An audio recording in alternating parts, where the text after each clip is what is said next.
Antes de contarles cómo llegué aquí, con la mandíbula rota 5 dientes menos y una orden de alejamiento contra mi propio hijo, necesito que entiendan algo. Yo no era una madre tonta, no era ingenua, no era de esas mujeres que cierran los ojos ante lo obvio. Era una mujer que había sobrevivido quedándose viuda a los 27 años, que había levantado un imperio de 3 plantas con mis propias manos sangrientas, que había convertido 85.000 euros en una propiedad de 450.000 euros, trabajando turnos de 10 horas durante 30 años sin descanso. Pero nada te prepara para el día en que tu hijo, ese bebé que cargaste en tu vientre, ese niño que curaste cuando tenía fiebre, ese joven que te juró que eras su heroína, te mira a los ojos y te dice: o me das la casa o me muero, y será tu culpa. Me llamo Claudia Romero, tengo 62 años. Y esta es la historia de cómo el amor de una madre puede convertirse en su mayor maldición. Valencia, 1989. Era uno de esos días de septiembre, donde el cielo mediterráneo es tan azul que duele mirarlo, donde el aire huele a azahar y sal marina, donde la vida parece tan perfecta que das por sentado que seguirá así para siempre. Yo tenía 27 años. Miguel, mi esposo, tenía 29. Llevábamos casados 5 años y teníamos un hijo de 2 años llamado Antonio, por el abuelo de Miguel, que había sido carpintero en Patrick's toda su vida. Miguel trabajaba en construcción. Era su primer trabajo grande, un edificio de oficinas de 7 plantas en el centro de Valencia. Me había dicho esa mañana mientras le preparaba el bocadillo de tortilla: Claudia, este proyecto nos va a cambiar la vida. El capataz dice que si trabajo bien me pueden hacer supervisor. Más dinero. Podríamos mudarnos a un apartamento más grande. Quizás tener otro bebé. Le besé antes de que saliera. Ten cuidado, mi amor. Siempre, cariño, siempre. Fueron las últimas palabras que mi esposo me dijo. A las 3:47 de la tarde. Nunca olvidaré la hora porque el reloj de la cocina se quedó grabado en mi memoria. Sonó el timbre. Antonio estaba durmiendo la siesta. Yo estaba preparando arroz con pollo, el plato favorito de Miguel. Abrí la puerta. 2 policías. Un hombre joven, quizás de 30 años, con cara de no haber dormido bien. Una mujer mayor con ojos cansados, que habían visto demasiadas tragedias. «Señora Romero», preguntó el policía. «Sí. ¿Qué pasó?» «Es Miguel». No respondieron inmediatamente. Ese silencio de 3 segundos fue el más largo de mi vida. «¿Podemos pasar?» Díganme ahora». La policía mujer habló. «Señora Romero, lamento informarle que su esposo, Miguel Romero García, falleció esta tarde en un accidente laboral. Una viga de acero se dio en el 5º piso. Fue instantáneo. No sufrió. El mundo desapareció. No recuerdo haber gritado, pero los vecinos me dijeron después que mis gritos se escucharon hasta la calle. No recuerdo haber caído al suelo, pero desperté con la policía sujetándome. No recuerdo que Antonio se despertara llorando, pero Diego, mi vecino, que entonces tenía 38 años, me contó que él entró y calmó al niño mientras yo me derrumbaba. Lo que sí recuerdo con perfecta claridad es esto: la olla del arroz con pollo se quemó en la estufa. El humo llenó la cocina, y pensé con una claridad extraña y terrible: Miguel nunca volverá a comer mi arroz con pollo. Así de absurda y específica es la mente humana en medio del trauma. El funeral de Miguel fue 3 días después en el Cementerio General de Valencia. Era un día gris raro para septiembre, como si hasta el cielo llorara. Vinieron más de 100 personas, compañeros de trabajo, familia, vecinos del barrio de Ruzafa, donde vivíamos en un apartamento alquilado de 2 habitaciones. Antonio, mi bebé de 2 años, no entendía nada. Llevaba su traje pequeño, el mismo que había usado en su bautismo, y preguntaba cada 5 minutos: «¿Dónde papá? Quiero papá». «Papá está durmiendo, mi amor», le decía, porque ¿cómo explicas la muerte a un niño de 2 años? ¿Cuándo despierta? «Pronto, cariño, pronto». Mentirosa, cobarde, pero necesaria. La madre de Miguel, abuela Carmen, de 68 años, me tomó de la mano durante el entierro.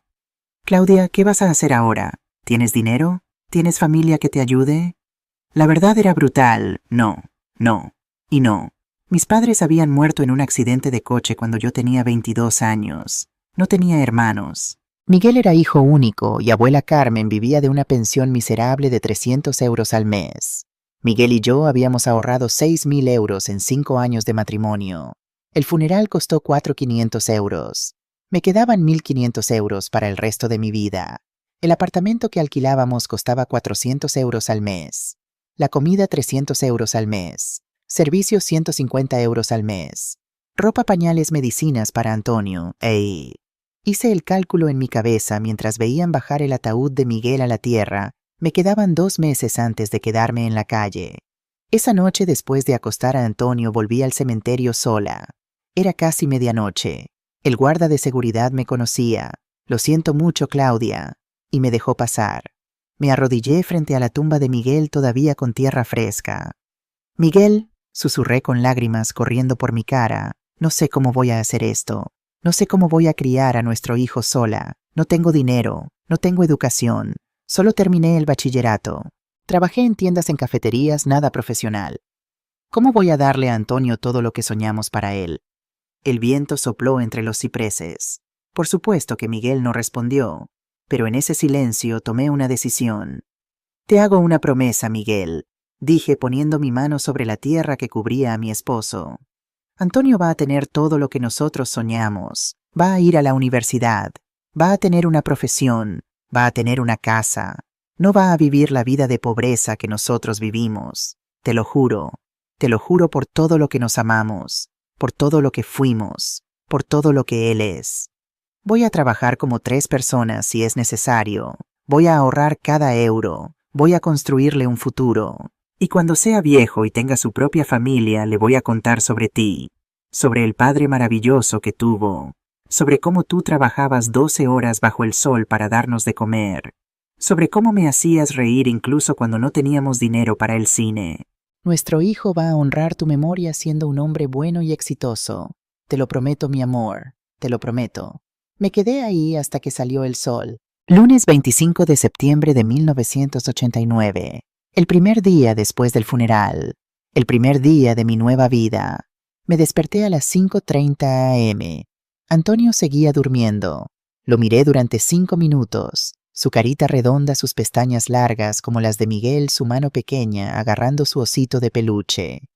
Mamá va a cuidarte, mi cielo, susurré besando su frente. Mamá va a hacer que todo esté bien. A las 6:00 a.m. llamé a la puerta de mi vecina Elena Vega. Elena tenía 32 años, trabajaba en una fábrica textil en Patraix y vivía con su madre enferma en el apartamento de al lado. Claudia, ¿qué pasa? Son las 6 de la mañana. Elena, necesito trabajo. Ahora. ¿Tu fábrica está contratando? Elena me miró con compasión. Claudia, acaban de enterrar a Miguel hace 3 días. Lo sé, pero tengo un hijo de 2 años y 1.500 euros en el banco. Necesito trabajo hoy. Elena suspiró. El turno empieza a las 8:00 a.m. Podemos ir juntas. Mi jefa Pilar es buena gente. Pero Claudia, es trabajo duro. 10 horas al día, 6 días a la semana. Máquinas de coser industriales. Las manos se te van a hacer polvo los primeros meses. No me importa. El salario es 800 euros al mes. 800 euros. Apenas suficiente para sobrevivir. Pero era algo. Lo tomo. Y Antonio, la guardería del gobierno abre a las 7:30. Cuesta 150 euros al mes.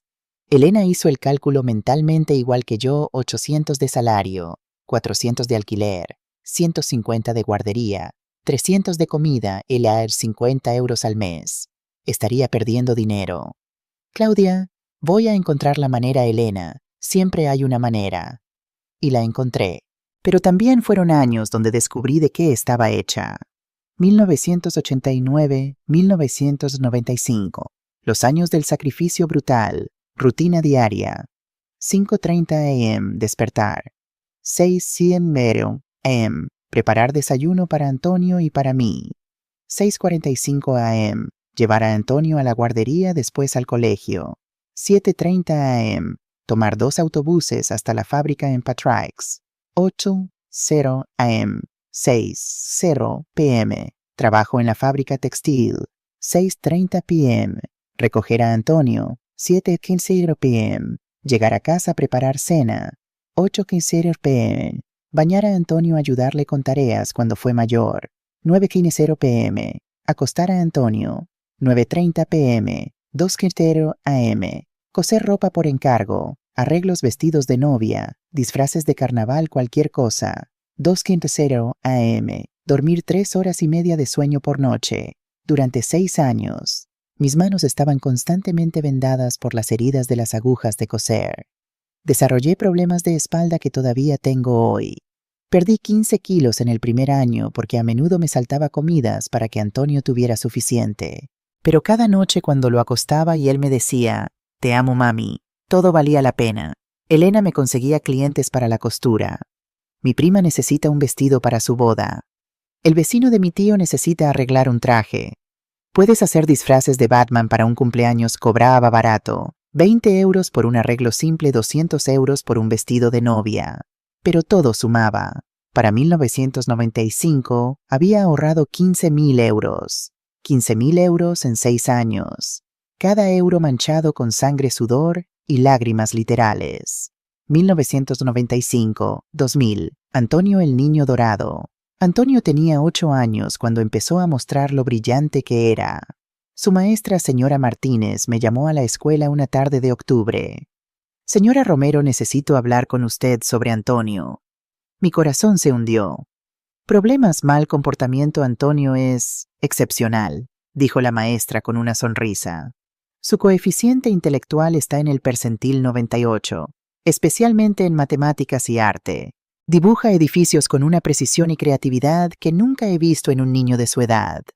Me mostró los dibujos de Antonio, casas detalladas con puertas, ventanas, jardines. Incluso había dibujado planos básicos. «Creo que deberíamos inscribirlo en clases avanzadas. Y también, si es posible, en clases de arte especializadas los sábados». «¿Cuánto cuestan las clases de arte?» 80 euros al mes. 80 euros. El 10% de mi salario. Pero si mi hijo era brillante. «Lo haré», dije. Trabajé 1 hora extra cada día durante los siguientes 5 años para pagar esas clases. Y Antonio floreció. A los 10 años ganó un concurso de dibujo arquitectónico juvenil en Valencia. El premio era 500 euros y un certificado. Lloré cuando subió al escenario a recoger su premio. Elena estaba conmigo y ella también lloraba. «Lo estás logrando, Claudia», me susurró. «Miguel estaría orgulloso». Antonio usó los 500 euros para comprarme un regalo, un anillo de plata simple con una inscripción: «Para la mejor mamá del mundo». Lo llevo todos los días, incluso ahora. 2000, 2005, los años de los sueños. Cuando Antonio cumplió 13 años, me dijo algo que cambió todo. «Mamá, quiero ser arquitecto». Estábamos cenando arroz con tomate, comida barata pero nutritiva. «Arquitecto, eso requiere ir a la Universidad, Antonio». «Lo sé, la Universidad Politécnica de Valencia. 5 años. Después puedo diseñar edificios, casas, estructuras. Puedo crear cosas que duren para siempre». Sus ojos brillaban de la misma manera que los ojos de Miguel cuando me hablaba de sus sueños. «Cuesta dinero, hijo. Puedo conseguir una beca parcial si mantengo mis notas altas. Y puedo trabajar medio tiempo». «No», dije firmemente. «Tú te vas a concentrar en estudiar. Mamá se encargará del dinero». «Pero mamá, ya trabajas demasiado». «Antonio, mírame». Tomé su cara entre mis manos. «Tu padre murió construyendo un edificio. Él habría dado cualquier cosa para diseñarlos en lugar de construirlos. Tú vas a cumplir ese sueño por ambos. ¿Entiendes?». Él asintió con lágrimas en los ojos. «Te amo, mamá. Y yo te amo más que a mi propia vida, mi cielo». Para cuando Antonio entró a la universidad en 2005, yo había ahorrado 85.000 euros. 85.000 euros en 16 años de trabajo sin descanso. Y cada euro valió la pena. En abril de 2005, mi amiga Elena me llamó emocionada. «Claudia, hay una casa en venta en Ruzafa, calle de Sueca, número 47. Está destrozada, pero el dueño quiere venderla rápido. Está pidiendo 120.000 euros. Elena, solo tengo 85.000. Los bancos están dando préstamos fáciles ahora. Con tu historial de trabajo estable te lo darán». Fui a ver la casa esa misma tarde. Era horrible. 3 plantas sí, pero las paredes estaban agrietadas. El techo tenía goteras. El baño del segundo piso estaba completamente destruido. La cocina parecía de los años 50. El jardín era un montón de malas hierbas. Pero yo no veía lo que era. Veía lo que podía ser. «La compro», le dije al agente inmobiliario. «Señora, ¿ha visto el estado de la propiedad?» «La he visto. La compro». El Banco de Valencia me prestó 35.000 euros a 30 años. Con mis 85.000 euros de ahorros pagué los 120.000 euros de la casa. Cuando le di las llaves a Antonio, él tenía 18 años y acababa de empezar la universidad, lloramos juntos en la puerta. «Mamá es nuestra», susurró incrédulo. «Nuestra», confirmé. «Voy a arreglarla. Va a tomar años, pero la voy a convertir en el hogar más hermoso de Valencia. Y algún día, cuando te cases, el segundo piso será para ti y tu familia». Antonio me abrazó tan fuerte que apenas podía respirar. «Mamá, eres mi heroína. Eres la persona más fuerte que conozco. No importa lo que pase en mi vida, siempre voy a cuidarte. Lo prometo». Guardé esa promesa en mi corazón como un tesoro. No sabía que se convertiría en cenizas. 2005-2025. 20 años que pasaron en un parpadeo y que duraron una eternidad a la vez. Aprendí todo por mi cuenta. YouTube se convirtió en mi universidad. ¿Cómo instalar azulejos? Vi ese video 50 veces antes de atreverme a empezar el baño. Fontanería básica para principiantes. Me tomó 3 meses arreglar todas las tuberías de la casa. Pintura y acabados profesionales. Repinté toda la casa piso por piso, habitación por habitación. Diego Martínez, mi vecino, se convirtió en mi mejor amigo durante esos años. «Claudia, vas a matarte tratando de hacer todo sola», me decía apareciendo cada sábado con sus herramientas. «Déjame ayudarte con la electricidad. Eso es peligroso». «Diego, ya has hecho demasiado. Los buenos vecinos se ayudan. Además de sonreía, tu paella del domingo es la mejor recompensa que podría pedir». Diego había perdido a su esposa por cáncer 5 años antes. Su hija Sofía, que era abogada, vivía en el centro de Valencia, pero venía a visitarlo cada fin de semana. «Mi papá habla de ti todo el tiempo», me dijo Sofía una tarde mientras me ayudaba a pintar la sala. «Dice que eres la mujer más trabajadora que ha conocido. Tu padre es demasiado amable. No es honesto. Lo que estás haciendo por tu hijo es admirable». Para 2010 había terminado el primer piso completamente. Antonio y yo nos mudamos de nuestro apartamento alquilado. Para 2015 el segundo piso estaba listo. Antonio se había graduado de la universidad, con honores, por supuesto. «Esto es por ti, mamá», dijo en su discurso de graduación con lágrimas corriendo por su cara. «Todo lo que soy, todo lo que he logrado es porque mi madre sacrificó su vida entera por mí. Mamá, esto no es mi diploma, es nuestro diploma». Todo el auditorio se puso de pie y aplaudió. Yo no podía ver nada a través de mis lágrimas. Elena, que estaba sentada a mi lado, me apretó la mano. «Lo lograste, Claudia. Cumpliste tu promesa a Miguel». Junio de 2018. Antonio se casó con Laura Jiménez, una chica encantadora de Alicante que había conocido en un congreso de arquitectura. Laura era dulce, trabajadora, venía de una familia modesta como nosotros. La amé desde el momento en que la conocí. «Claudia», me dijo la primera vez que vino a cenar a casa, «Antonio no para de hablar de usted. Dice que es la mujer más fuerte del mundo». «Antonio exagera», dije sirviendo paella. «No creo que exagere». Laura miró alrededor de la casa. «Él me contó que usted construyó todo esto con sus propias manos. Eso es increíble. La boda fue en la Catedral de Valencia. Gasté mis últimos 15.000 euros de ahorros para que fuera perfecta». «Mamá, no gastes tantos», me rogaba Antonio mientras planeábamos. «Es tu boda, hijo. Solo te casas una vez. Esto no se discute. 300 invitados. Cena en el Hotel Balneario Las Arenas. Banda en vivo. Flores en cada mesa».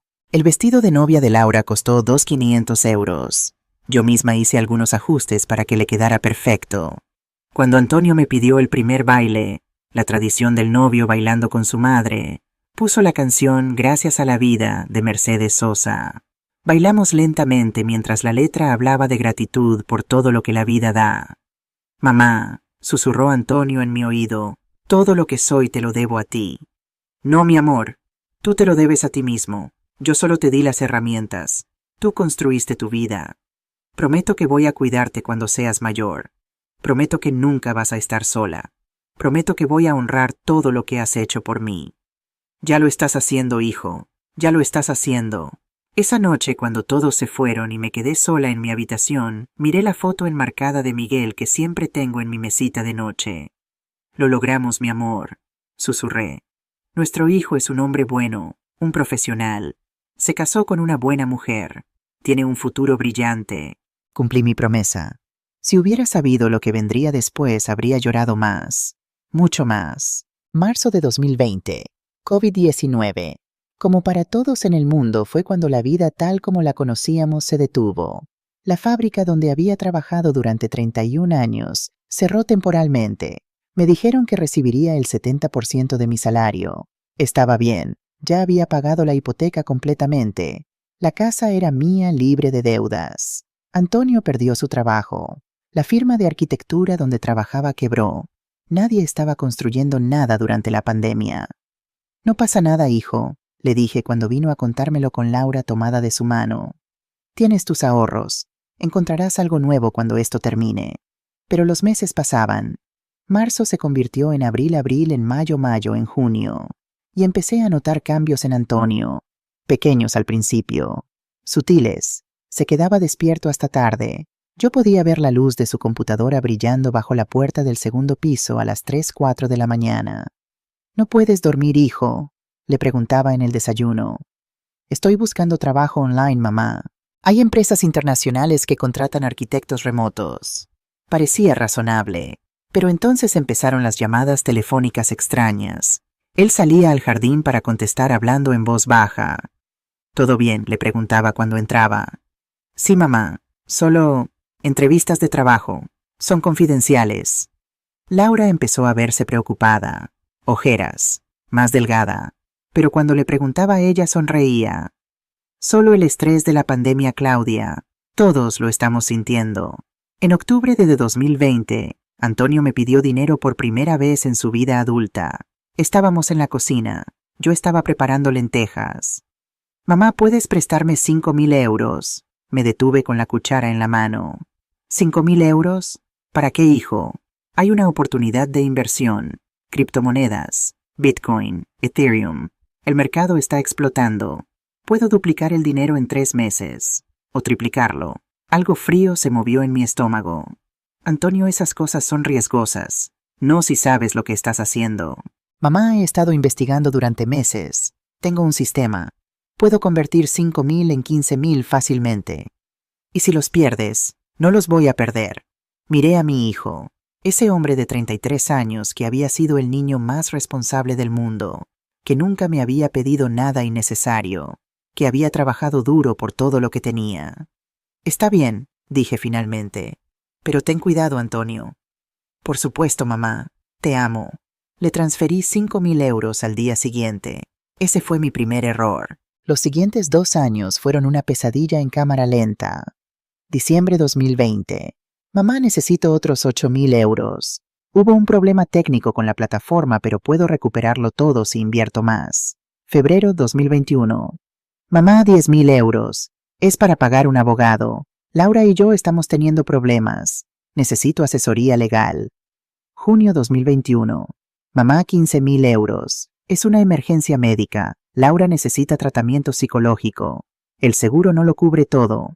Cada vez yo preguntaba. Cada vez él tenía una explicación que sonaba razonable. Y cada vez yo pagaba. Porque era mi hijo. Y las madres no abandonan a sus hijos. En noviembre de 2021, Laura apareció en mi puerta un domingo por la mañana. Estaba llorando tan fuerte que apenas podía hablar. Claudia, necesito decirte. La senté en mi sofá. Le preparé té de manzanilla. Esperé. Me voy, dijo finalmente.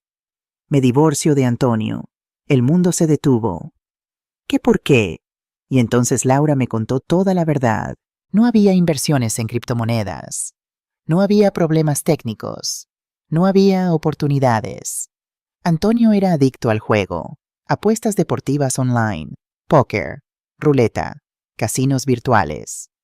Perdió todos nuestros ahorros. Laura sollozaba. 45.000 euros. Todo lo que habíamos ahorrado para comprar nuestra propia casa. Todo. Dios mío. Y hay deudas, Claudia. Préstamos de aplicaciones de crédito rápido. Préstamos personales. No sé cuánto exactamente, pero son decenas de miles de euros. Decenas de miles. Le rogué que fuera a terapia, que buscara ayuda profesional. Hay centros para adictos al juego, grupos de apoyo. pero se niega. Dice que puede controlarlo por sí mismo. Pero no puede, Claudia. No puede. Laura me miró con ojos rojos e hinchados. La semana pasada me pidió que empeñara mi anillo de compromiso, el anillo que tú le ayudaste a comprar, para pagar una deuda. Cuando me negué me gritó. Me dijo que era egoísta, que no lo amaba de verdad. No lo reconozco, Claudia. El hombre con quien me casé ya no existe. Esa noche confronté a Antonio. ¿Es verdad?, le pregunté temblando. Adicción al juego. Él explotó de una manera que nunca había visto. Laura exagera todo. Solo estoy pasando por una mala racha. Todos los jugadores pasan por rachas malas. Antonio, hijo, esto no es normal. Necesitas ayuda profesional. No necesito ayuda. Necesito que mi familia confíe en mí y me apoye. Te he apoyado. Te he dado más de 30.000 euros. ¿Y qué? ¿Vas a llevar la cuenta ahora, después de que te dije toda mi vida que te amaba y que cuidaría de ti? Sus palabras fueron como bofetadas. No estoy llevando la cuenta, Antonio. Estoy preocupada por ti. Si estuvieras preocupada me ayudarías en lugar de juzgarme. Dio un portazo y subió al segundo piso. Laura se fue al día siguiente de regreso con su familia en Alicante. El divorcio se finalizó en marzo de 2022. Y mi hijo se hundió en un abismo oscuro. Los siguientes 2 años fueron un infierno de préstamos constantes. Abril 2022, 10.000 euros. Para pagar los abogados del divorcio, mamá. Julio 2022, 15.000 euros. Deuda de tarjeta de crédito que está destruyendo mi crédito. Noviembre 2022, 8.000 euros. Tratamiento psicológico privado, mamá. ¿Estás contenta, no? Estoy buscando ayuda. Mentira. No estaba yendo a terapia. Febrero 2023, 12.000 euros. Oportunidad de trabajo freelance, pero necesito pagar por el software especializado. Mentira. No había trabajo. Junio 2023, 20.000 euros. Emergencia médica, mamá. Por favor, no preguntes. Es vergonzoso. Mentira. Todo era mentira.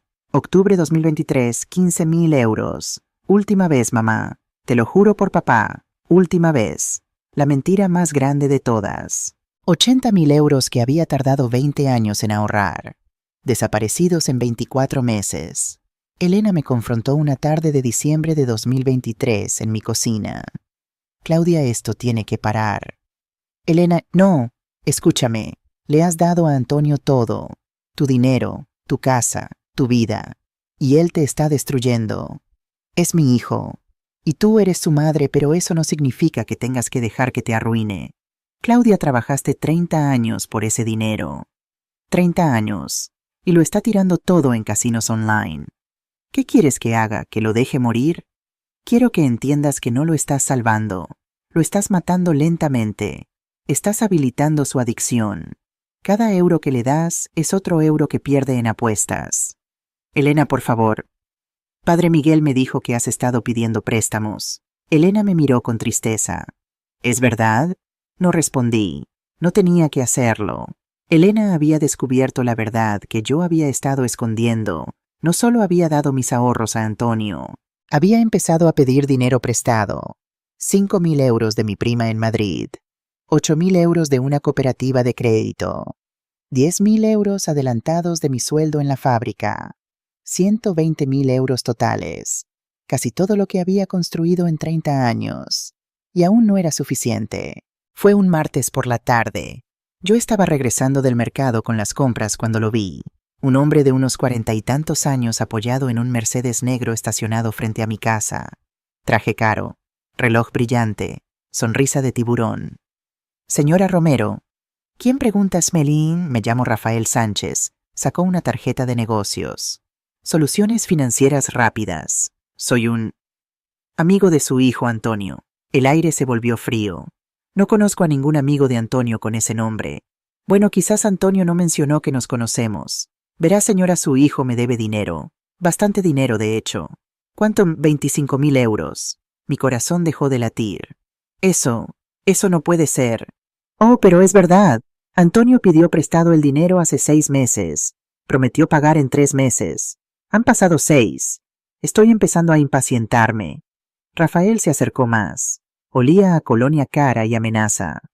Antonio dice que su madre tiene una casa muy bonita, 3 plantas, bien ubicada en Ruzafa. Debe valer. ¿Qué 400.000, 450? Mi casa no es asunto suyo. Se convierte en mi asunto cuando su hijo usa esa casa como garantía en conversaciones conmigo. ¿Qué? Oh, no sabía. Antonio me prometió que si no puede pagar en efectivo, usted lo ayudaría con recursos alternativos. Mi hijo no tiene ningún derecho sobre esta casa. Lo sé, la escritura está a su nombre. Lo verifiqué. Su sonrisa se hizo más amplia y más fría. Pero Antonio parecía muy seguro de que usted lo ayudaría. Habló mucho sobre lo buena madre que es usted, sobre cómo siempre lo salva. Se subió a su Mercedes. Señora Romero, su hijo tiene hasta fin de mes para pagarme. ¿Qué 2 semanas sería una pena que algo malo le sucediera a un joven tan vulnerable? Arrancó el motor y se fue dejando el olor a amenaza en el aire. Subí corriendo las escaleras al segundo piso. Antonio. Él estaba en la computadora, por supuesto. Apuestas deportivas en la pantalla. Le debes 25.000 euros a ese hombre. Su cara se puso blanca como el papel. ¿Estuvo aquí? ¿Rafael estuvo aquí?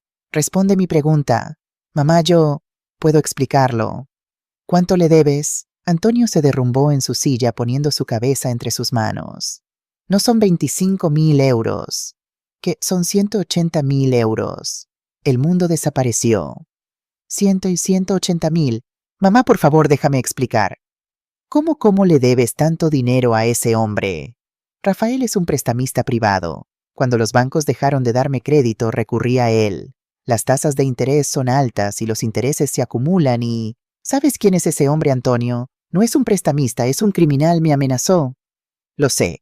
Por eso, mamá, necesito tu ayuda. Y entonces dijo las palabras que cambiarían todo. Necesito que firmes la casa a mi nombre. Necesito que firmes la casa a mi nombre. Las palabras flotaron en el aire de la habitación como humo tóxico. Miré a mi hijo, este hombre de 35 años que una vez fue el bebé que alimenté de mi pecho, el niño que me hizo dibujos de dinosaurios, el joven que me prometió cuidarme siempre, y no lo reconocí. ¿Qué acabas de decir? Mi voz salió como un susurro. Antonio se puso de pie con las manos temblando. Estaba más delgado de lo que recordaba. Ojeroso. Su ropa arrugada olía a sudor y desesperación. Mamá, escúchame, por favor. Solo escúchame antes de decir que no. Antonio, me estás pidiendo que... Lo sé lo que te estoy pidiendo. Pero déjame explicarte el plan. Es lógico. Es la única solución. Se acercó a mí con esa intensidad en los ojos que reconocí de cuando era niño y quería convencerme de algo. Pero ahora esa intensidad tenía un borde de locura. La casa está valorada en 450.000 euros. Si la pasas a mi nombre, puedo usarla como garantía para un préstamo del banco. Los bancos me darán 200.000 euros fácilmente con esta propiedad como colateral. Antonio, con esos 200.000 euros pago a Rafael los 180.000 que le debo.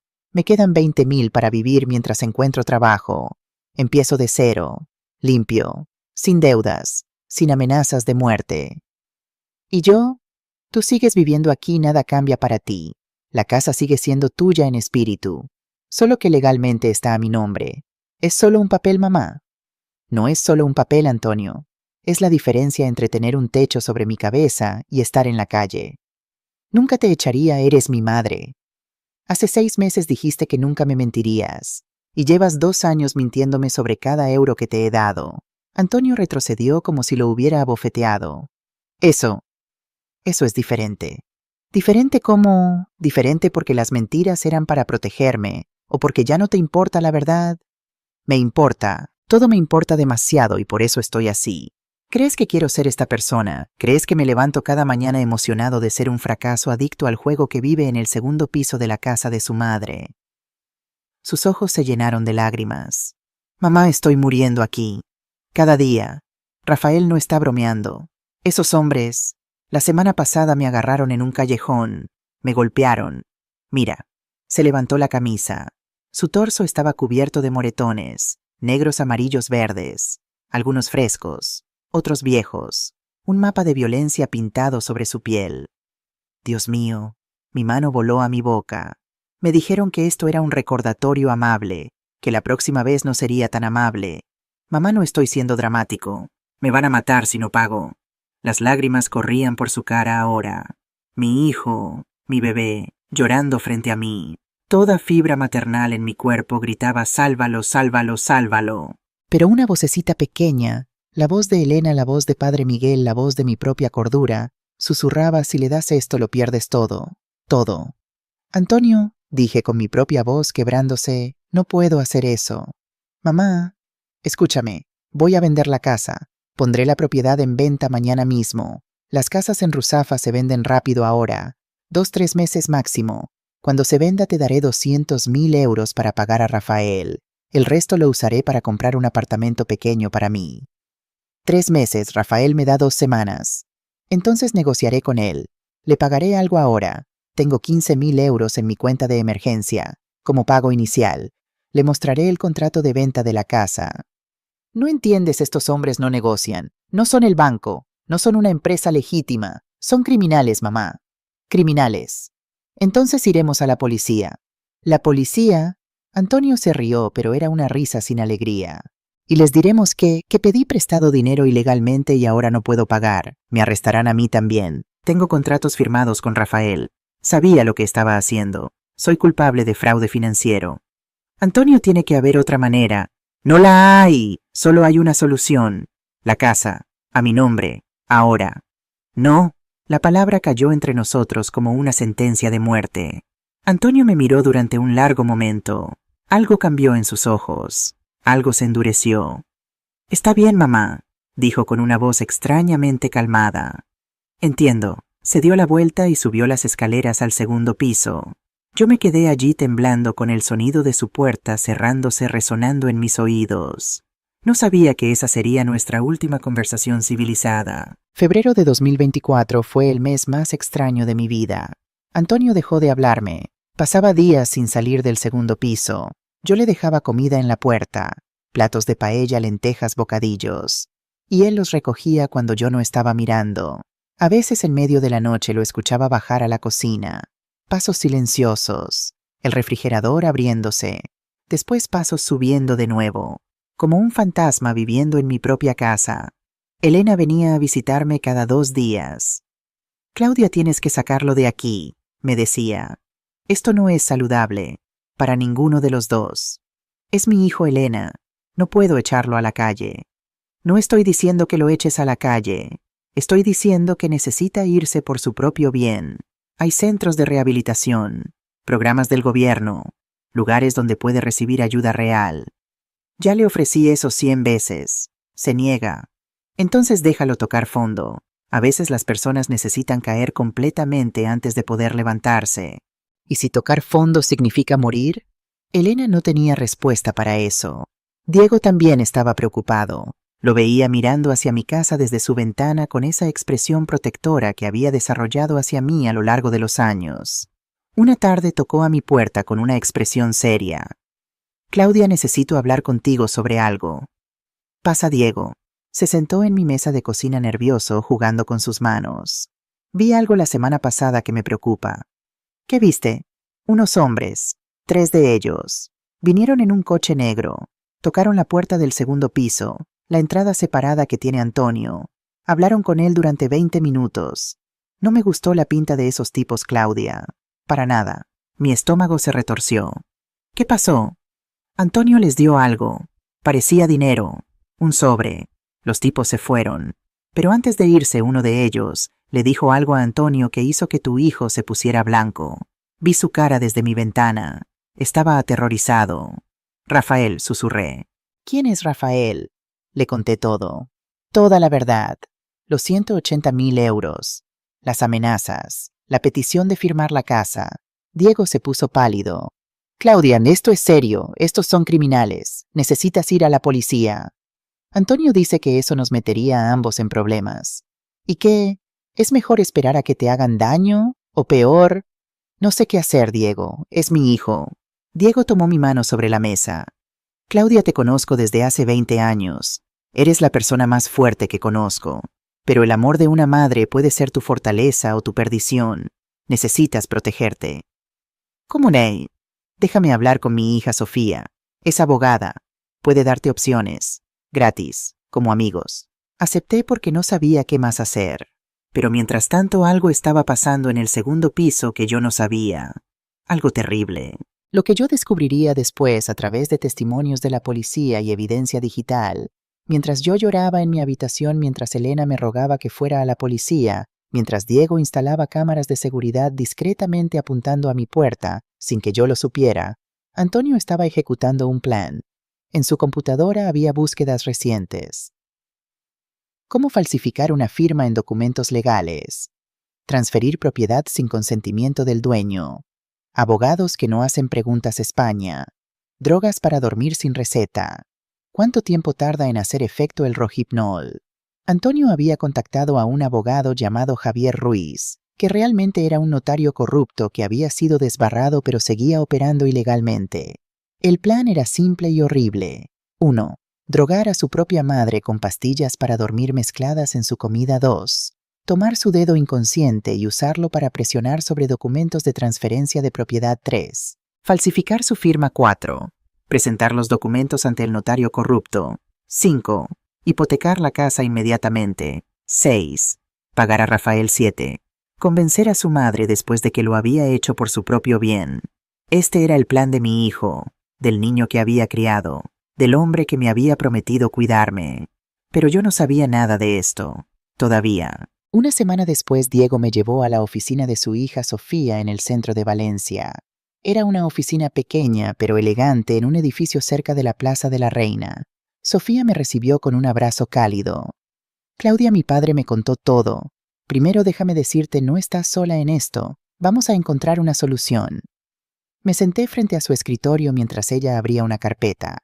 Primero lo legal. La casa está a tu nombre, ¿correcto? Sí, la escritura está en la caja fuerte de mi habitación. Antonio tiene acceso a esa caja fuerte. No, solo yo sé la combinación. Bien, eso es lo primero que protegeremos. ¿Alguna vez le has dado poder notarial a Antonio? Poder notarial no nunca. Perfecto. Eso significa que él no puede hacer ninguna transacción legal relacionada con la propiedad sin tu presencia física y tu firma frente a un notario. Un peso se levantó de mi pecho. Pero, Sofía continuó, necesitamos hablar del elefante en la habitación. Tu hijo le debe dinero a un criminal. Rafael Sánchez es conocido en Valencia. Es un prestamista ilegal que ha estado en el radar de la policía durante años, pero nunca han podido probar nada concreto. ¿Es peligroso? Sofía me miró seriamente. Sí, muy peligroso. Ha habido incidentes, personas que terminan en el hospital, una persona que desapareció hace 2 años y nunca se encontró. El mundo se inclinó. Claudia, necesito que entiendas algo, tu hijo está en peligro real. Pero tú también. Si Rafael cree que tú eres el obstáculo entre él y su dinero... No terminó la frase. No necesitaba hacerlo. ¿Qué debo hacer? Tienes 3 opciones. Sofía contó con sus dedos. 1. Vas a la policía, reportas las amenazas, Antonio enfrenta consecuencias legales por fraude financiero ilegal, Rafael potencialmente es investigado. Eso pondría a Antonio en prisión. Posiblemente, pero también lo mantendría vivo y lejos de Rafael. Opción 2. Vendes la casa inmediatamente. No en 3 meses, inmediatamente. Hay compradores de propiedades que pagan en efectivo en una semana, aunque sea un poco menos del valor de mercado.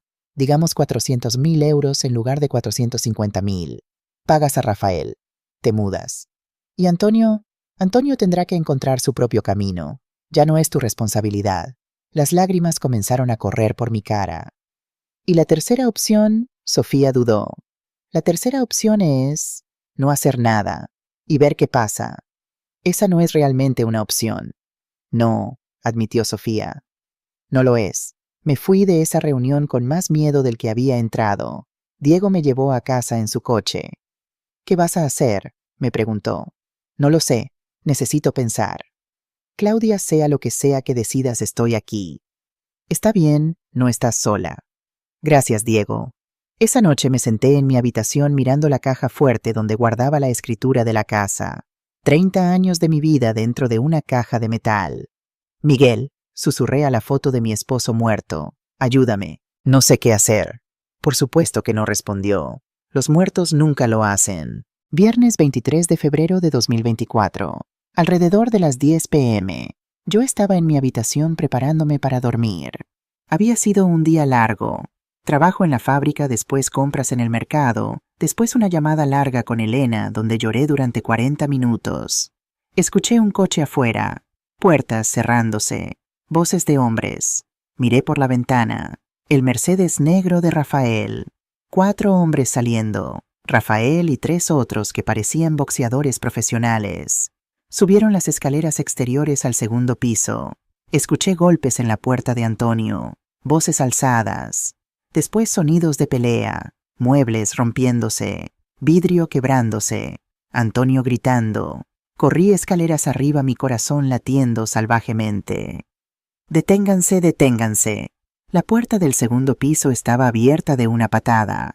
Dentro la sala estaba destrozada, la televisión rota, la mesa volcada, Antonio en el suelo con sangre corriendo de su nariz mientras 2 de los matones lo sujetaban. Rafael estaba de pie sobre él limpiándose las manos con un pañuelo. «Ah, señora Romero», dijo como si estuviéramos en una fiesta de té. «Qué conveniente, quería hablar con usted también». «Suéltenlo». «En un momento, primero necesito que Antonio entienda algo». Rafael se agachó agarrando el cabello de Antonio, forzándolo a mirarlo. «Antonio, tienes hasta el lunes. 3 días, 180.000 euros, no 179.000. No te pagaré la próxima semana. 180.000 euros en mis manos el lunes a las 6 p.m. o lo que pasa hoy parecerá un masaje». «No sé, no tengo el dinero». Antonio tosía sangre. «Entonces consíguelo». Rafael lo soltó dejándolo caer al suelo. Se volvió hacia mí. «Señora Romero, usted parece una mujer razonable, más razonable que su hijo. Hablemos como adultos». «No tengo nada que hablar con usted». «Oh, creo que sí. Su casa vale 450.000 euros.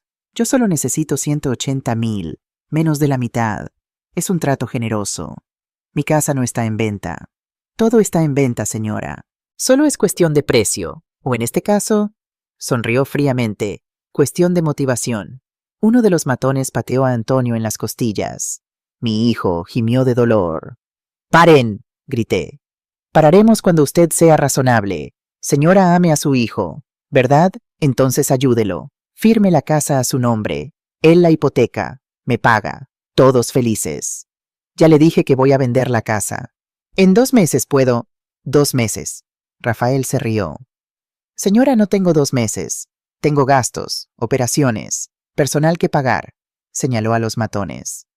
«Estos caballeros no trabajan gratis». «No es mi problema». La sonrisa de Rafael desapareció. «Se está convirtiendo en su problema, señora. Su hijo hizo un trato conmigo. Firmó contratos, legalmente vinculantes en cierto sentido. Y cuando la gente no paga sus deudas conmigo, las cosas se ponen desagradables». Se acercó a mí, demasiado cerca. Podía oler su colonia cara mezclada con violencia. «Mire, sé que es una buena mujer, trabajadora. Construyó esta casa con sus propias manos. Admirable, realmente. Pero su hijo es un débil, un adicto, un mentiroso, y lo va a arrastrar al fondo con él si no se salva a sí misma. Váyase de mi casa. Pronto, pero primero dejemos algo claro». Chasqueó sus dedos. Uno de los matones agarró un jarrón que había hecho Antonio en una clase de cerámica cuando tenía 12 años. Lo había guardado todos estos años, y lo estrelló contra el suelo. «3 días, señora Romero. Lunes, 6 p.m. O la próxima vez no será solo un jarrón». Se fueron cerrando la puerta detrás de ellos. Corrí hacia Antonio, que estaba acurrucado en el suelo sangrando. «Mi hijo, mi bebé». Lo ayudé a sentarse. Su cara estaba hinchada. Sangre de su nariz y boca. Un ojo morado. Posiblemente costillas rotas por cómo se agarraba el pecho. «Mamá», tosió, «por favor, ayúdame. Voy a llamar a la policía». «No», me agarró la muñeca con una fuerza sorprendente. «No, policía, eso lo empeorará». «Antonio, esto tiene que parar. Solo hay una forma de que pare». Me miró con ojos desesperados. «La casa, mamá, por favor. No te estoy pidiendo un favor, te estoy rogando por mi vida». Lo ayudé a levantarse, lo llevé al sofá, limpié su sangre con una toalla mojada. «Déjame llevarte al hospital». «No, solo... Por favor, mamá, piensa en lo que dije. 3 días, por favor». Esa noche ninguno de los dos durmió. Yo estaba en mi habitación con la puerta cerrada con llave por primera vez en mi vida, escuchando a Antonio caminar de un lado a otro en el piso de arriba. A las 3 a.m. escuché que bajaba las escaleras. Pasos silenciosos. Se detuvo frente a mi puerta. Contuve la respiración. «Mamá», su voz vino a través de la puerta. «Sé que estás despierta. Solo quiero que sepas que...». «Lo siento. Siento todo. Nunca quise que llegara a esto». No respondí. «Si no quieres ayudarme, lo entiendo. Encontraré otra manera». Sus pasos se alejaron. Y en la oscuridad de mi habitación lloré hasta que salió el sol. Sábado por la mañana. Me levanté temprano agotada pero incapaz de seguir en la cama. Antonio no estaba en casa. Su coche no estaba afuera. Había una nota en la cocina. Mamá salía a arreglar algunas cosas. «Volveré esta noche, no te preocupes». No te preocupes, como si eso fuera posible. Llamé a Elena. «Claudia, ¿qué pasó?» «Suenas terrible». Le conté todo sobre la noche anterior. Rafael, la violencia, los 3 días. «Dios mío, Claudia, tienes que ir a la policía. Ya». «Antonio dice que...». «Me importa un carajo lo que Antonio diga». Elena gritó algo que nunca hacía. Perdón, pero Claudia, estás en peligro. Esos hombres entraron a tu casa, te amenazaron, golpearon a Antonio frente a ti. La próxima vez podría ser peor». «Lo sé. Voy para allá, ahora». Media hora después Elena estaba en mi cocina preparándome té de tila que insistió en que bebiera. «Ok», dijo sentándose frente a mí. «Vamos a hacer un plan real. No más esperar, no más, tal vez no más, voy a pensar en ello». «¿Qué plan?» «Llamas a Sofía, la abogada. Le dices que quieres la opción 2, vender la casa inmediatamente, esta semana, a cualquier comprador de efectivo que pueda cerrar rápido». «Elena, no hay peros. Claudia, trabajaste 30 años por esa casa, pero es solo una casa, es ladrillo y cemento, no vale tu vida, no vale ver a tu hijo asesinado frente a ti. Y después de vender, ¿a dónde voy? Te mudas conmigo. Mi apartamento tiene una habitación extra desde que mamá murió. Puedes quedarte el tiempo que necesites». «Oh». Sus ojos se suavizaron. «Diego me dijo que él te ofrecería quedarte con él también». «Diego dijo eso». «Claudia, ese hombre te ama, lo ha hecho durante años. Eres la única que no lo ve». No era el momento para esa conversación. «Necesito hablar con Antonio primero». «No, no necesitas su permiso. Esta es tu decisión». Elena tenía razón, por supuesto, pero las madres no son criaturas lógicas cuando se trata de sus hijos. Antonio llegó a casa alrededor de las 10 p.m. Yo estaba en la cocina fingiendo leer un libro. Entró y el olor a alcohol llenó la habitación inmediatamente. «Hola, mamá. ¿Has estado bebiendo?» «Solo un poco, para los nervios». Se sentó frente a mí en la mesa. Sus ojos estaban rojos. No sabía si por el alcohol, el llanto o ambos. «Mamá, necesito decirte algo». «¿Qué hoy?» «Hoy intenté conseguir el dinero de otra manera. Fui a todos los bancos, a prestamistas legítimos, a antiguos jefes viejos, amigos, excompañeros de universidad. Les rogué, les supliqué. Y... nada, nadie me va a prestar nada. Mi crédito está destruido. No tengo trabajo, no tengo garantías. No soy nada». Lágrimas comenzaron a correr por su cara. «Mamá, tú eres la única persona en el mundo que me puede salvar ahora. La única. Y te estoy pidiendo, te estoy rogando, por favor, firma la casa a mi nombre. Mañana». Llamo a Javier. Es un notario que trabaja los domingos. Y hacemos la transferencia. En 48 horas tengo el préstamo del banco pago a Rafael y esto se acaba.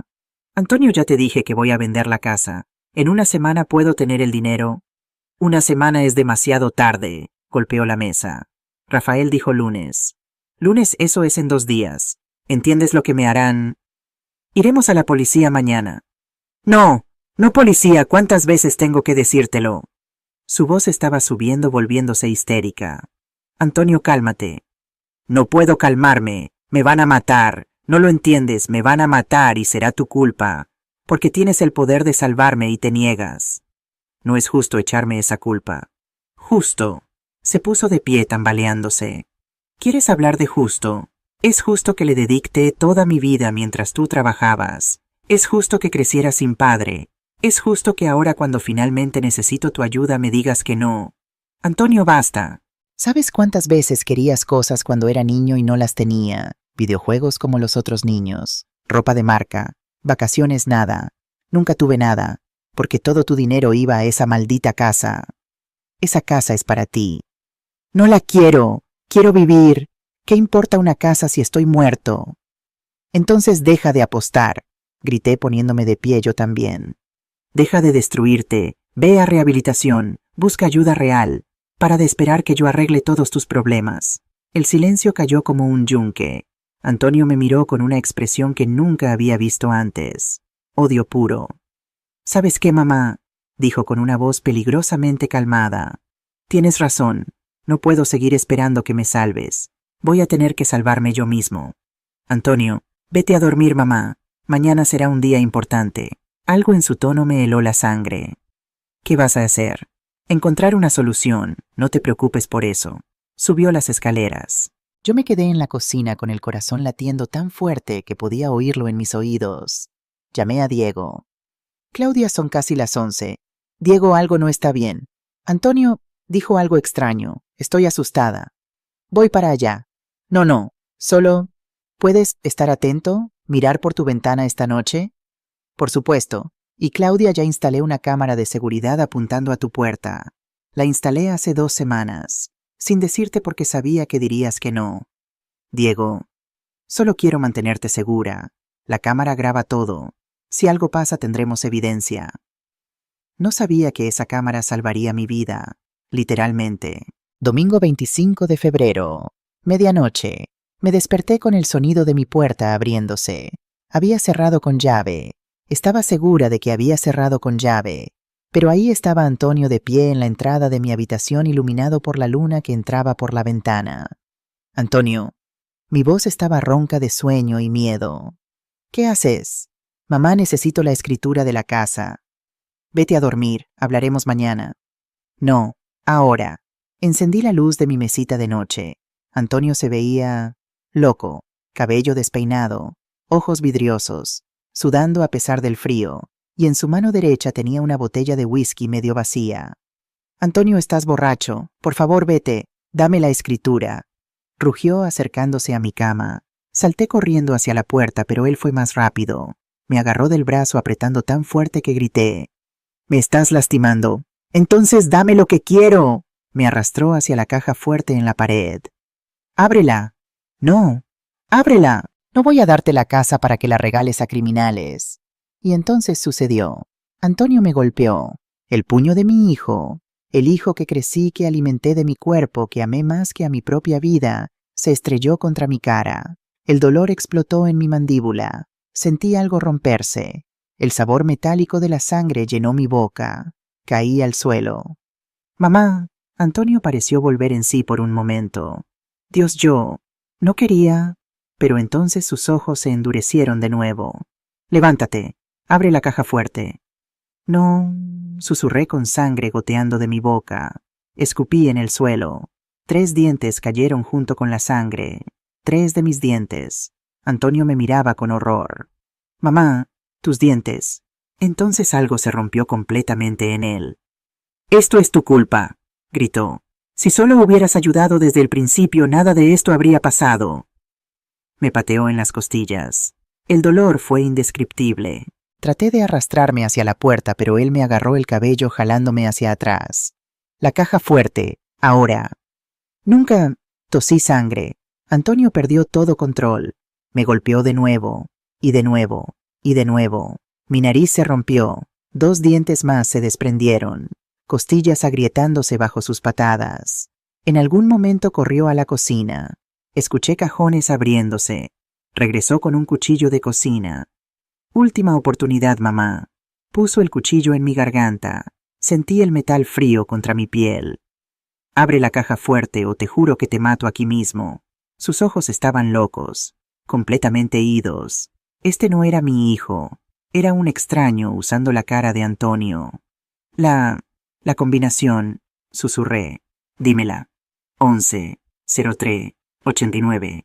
Era mi fecha de aniversario de bodas con Miguel.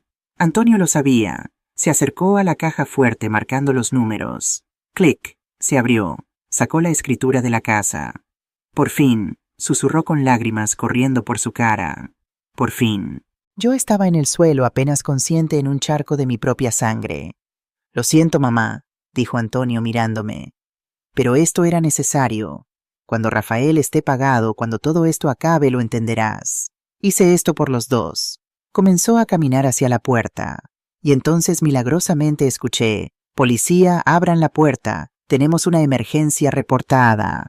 Golpes fuertes en la puerta principal. Antonio se congeló. «No», susurró. «No, no, no». La puerta principal se abrió de una patada. Pasos pesados corriendo escaleras arriba. «Policía Nacional». 2 oficiales irrumpieron en mi habitación.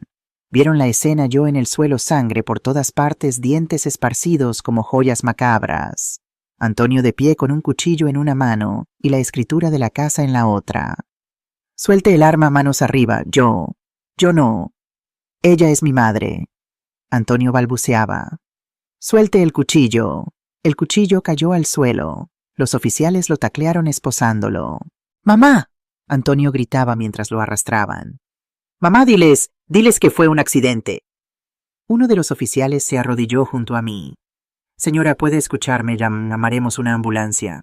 Traté de hablar, pero solo salió sangre. Todo se volvió negro. Me desperté 3 días después en el Hospital Clínico Universitario de Valencia. El dolor fue lo primero que sentí. Dolor en todas partes. «Claudia», una voz suave. «Elena». «Gracias a Dios. Gracias a Dios». Abrí los ojos. Elena estaba junto a mi cama con Diego al otro lado. Traté de hablar, pero mi boca estaba conectada a tubos. «No hables», dijo Elena, lágrimas corriendo por su cara. «El doctor dice que tuviste suerte de estar viva». Un médico entró. Doctor Fernando Sanz, según su placa. «Señora Romero, bienvenida de vuelta. Ha estado en coma inducido durante 3 días mientras sanábamos las heridas más graves». Me mostró una radiografía. Mandíbula fracturada en 2 lugares. Nariz rota. 5 dientes perdidos. 2 costillas rotas. Contusión cerebral leve. Múltiples laceraciones. Perdió casi 2 litros de sangre. Lágrimas corrieron por mi cara. «Pero está viva», dijo el doctor gentilmente. «Y va a recuperarse completamente. Va a necesitar cirugía dental reconstructiva, fisioterapia, probablemente terapia psicológica. Pero está viva». Elena apretó mi mano. «Diego salvó tu vida», susurró. «Cuéntale, Diego». Diego se acercó con ojos rojos de llorar. «Claudia, la noche del sábado después de que llamaste me quedé despierto vigilando. Alrededor de la medianoche vi luces encendiéndose en tu habitación. Después las vi apagarse. Pensé que te habías ido a dormir. Pero algo no se sentía bien, así que revisé la cámara de seguridad que instalé y vi...». Su voz se quebró. «Vi a Antonio forzar tu puerta. Vi cuando entró a tu habitación. La cámara no podía ver dentro de tu habitación, pero podía escuchar. Y lo que escuché...». Diego lloraba abiertamente ahora. Gritos, golpes, él gritándote, tú rogando. Llamé a la policía inmediatamente. Les dije que había una agresión en progreso, que una mujer anciana estaba siendo atacada por su hijo. Les di tu dirección. Les dije que era urgente. Llegaron en 7 minutos. 7 minutos que probablemente salvaron tu vida, porque si hubieran tardado más... No terminó la frase. No necesitaba hacerlo. Un oficial de policía entró. Inspector García, de mediana edad, con una expresión seria. «Señora Romero, soy el inspector García. He estado investigando su caso. ¿Se siente lo suficientemente fuerte para hablar?». Asentí débilmente. Su vecino Diego Martínez nos proporcionó el video de la cámara de seguridad. También tenemos evidencia de la escena del crimen. Su habitación, la sangre, los dientes, el cuchillo con las huellas de Antonio.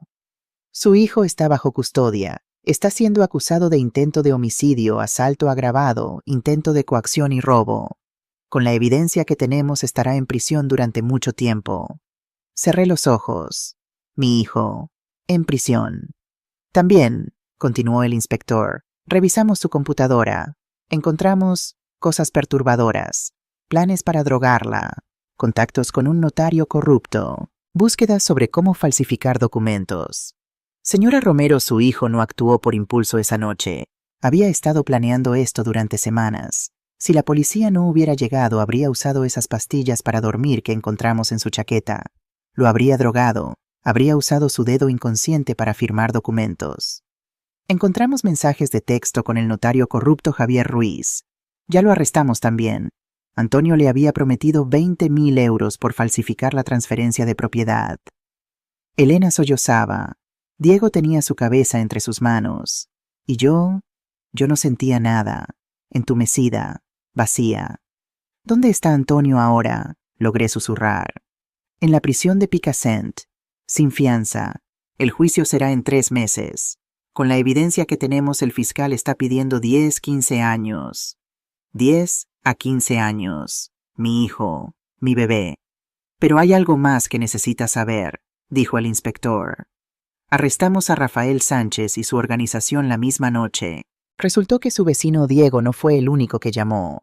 Antonio, en su pánico, también llamó al 112 mientras era arrestado y mencionó el nombre de Rafael. Investigamos inmediatamente. Encontramos suficiente evidencia en la casa de Rafael para acusarlo de docenas de crímenes. Préstamos ilegales, amenazas, extorsión, agresión. Va a estar en prisión por mucho más tiempo que su hijo. Eso al menos era un alivio pequeño.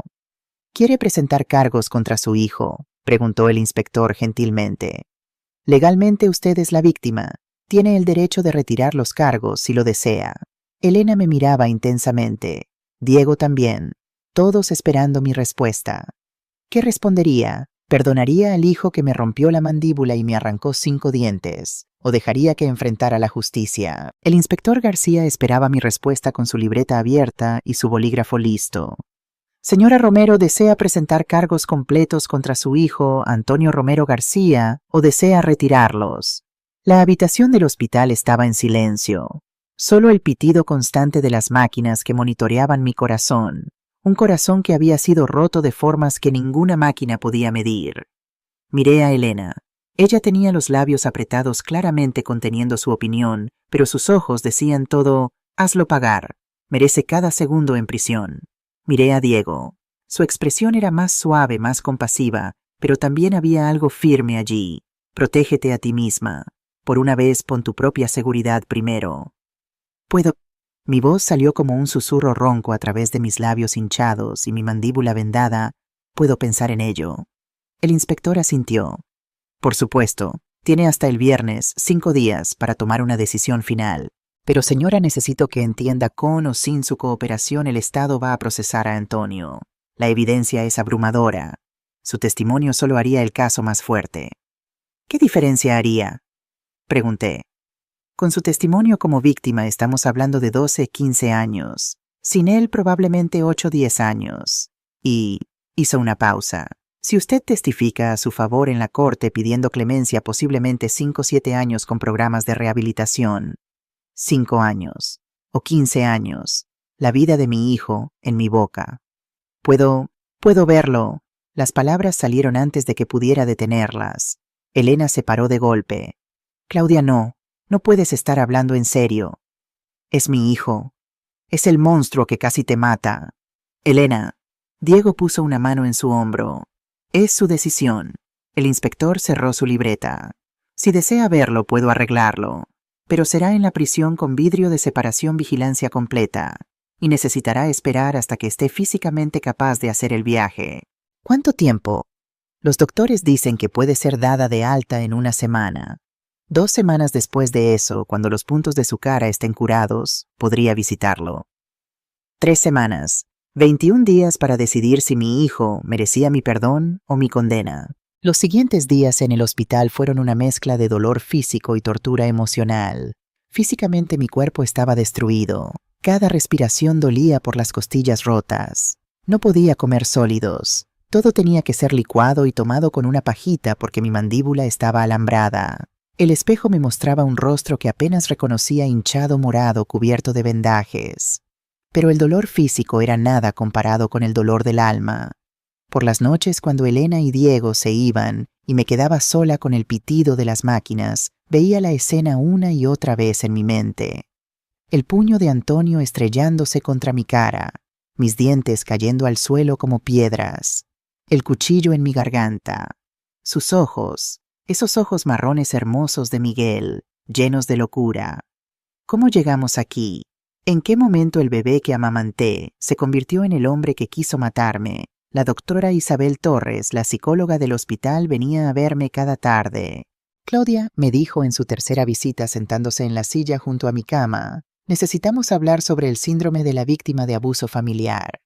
No soy una víctima, protesté débilmente. Claudia, tu hijo te agredió brutalmente, te rompió la mandíbula, te arrancó 5 dientes, te puso un cuchillo en el cuello. Si eso no es ser víctima, no sé qué es. Pero él estaba desesperado. Deténgase ahí. La doctora Torres levantó una mano. Eso que acabas de hacer, justificar su comportamiento, minimizar su violencia, es exactamente lo que hacen las víctimas de abuso. Y necesitas entender que no importa cuán desesperado estuviera Antonio, nada justifica lo que te hizo. Las lágrimas comenzaron a caer por mis mejillas. Pero soy su madre. Se supone que debo amarlo incondicionalmente. El amor incondicional no significa aceptar comportamiento abusivo incondicional, dijo la doctora Torres gentilmente. Puedes amar a tu hijo y aún así establecer límites. Puedes amar a tu hijo y aún así dejar que enfrente las consecuencias de sus acciones. De hecho, permitir que enfrente esas consecuencias puede ser el acto de amor más grande que puedas darle. ¿Cómo es amor dejarlo ir a prisión? Porque en prisión, lejos de las drogas, lejos del juego, lejos de sus deudas, lejos de ti, como su red de seguridad constante, finalmente tendrá que enfrentarse a sí mismo. Tendrá que tocar fondo de verdad. Y solo entonces podrá comenzar a subir. Pensé en esas palabras durante días. Mientras yo estaba en el hospital, el mundo seguía girando. Elena me trajo noticias. Claudia, tu casa está bien. Diego y yo hemos estado yendo cada día para recoger el correo, regar las plantas, asegurarnos de que todo esté seguro. La policía terminó su investigación de la escena del crimen. Limpiaron tu habitación. Bueno, lo mejor que pudieron. Pero Claudia, su voz se quebró. Todavía hay manchas de sangre en el piso de madera. Y algunos de tus dientes. No pudieron encontrarlos todos. La imagen me hizo sentir náuseas. Sofía, la hija de Diego, la abogada, dice que deberías considerar vender la casa de todos modos, que vivir allí después de lo que pasó sería difícil. Tenía razón. ¿Cómo podría dormir en esa habitación de nuevo? ¿Cómo podría mirar ese piso sin ver mi propia sangre? Diego venía cada tarde después de que Elena se iba. Traía flores frescas del mercado, cambiando el agua del jarrón diariamente. No tienes que hacer eso, le decía. Quiero hacerlo, respondía simplemente. Una tarde, una semana después de despertar del coma, Diego llegó con algo diferente, una bolsa pequeña de una joyería. Esto es... Bueno, no quería dártelo aquí de esta manera, pero... Estaba nervioso, algo que nunca había visto en él. ¿Qué es? Tu anillo, el que Antonio te dio cuando tenía 10 años, para la mejor mamá del mundo. La policía lo encontró en la escena del crimen. Había caído debajo de tu cama cuando... Bueno, lo llevé a limpiar. Está como nuevo. Abrió la bolsa. Ahí estaba mi anillo de plata simple brillando como si nada hubiera pasado. Diego, las lágrimas comenzaron de nuevo. Parecía que no podía dejar de llorar estos días. Pensé que querrías tenerlo, a pesar de todo. Gracias. Lo deslicé en mi dedo. Todavía me quedaba perfecto. Diego tomó mi mano, la que tenía el anillo, y la sostuvo gentilmente. Claudia, hay algo que necesito decirte. Y sé que este no es el momento, y sé que estás pasando por un infierno, pero si no lo digo ahora podría nunca tener el valor. ¿Qué pasa? Te amo. He estado enamorado de ti durante 15 años. Desde el día que te vi colocando azulejos en tu baño, con las manos llenas de cemento, y esa determinación feroz en tus ojos. Y sé que probablemente no sientes lo mismo, y está bien, pero necesitaba que lo supieras. Porque la vida es corta y frágil, y casi te pierdo, y... Diego, ¿sí? Yo también te amo. Su cara se iluminó como el sol saliendo. De verdad, de verdad. Solo que tenía miedo. Miedo de que si dejaba entrar a alguien nuevo estaría traicionando a Miguel. Miedo de que Antonio se sintiera desplazado. Miedo de... muchas cosas. Y ahora me doy cuenta de que el miedo me ha controlado durante demasiado tiempo. Miedo de decepcionar a Miguel. Miedo de no ser suficiente para Antonio. Miedo de pedir lo que necesito. Y mira dónde me llevó ese miedo. Diego besó mi mano cuidadoso de no tocar ninguna de mis heridas.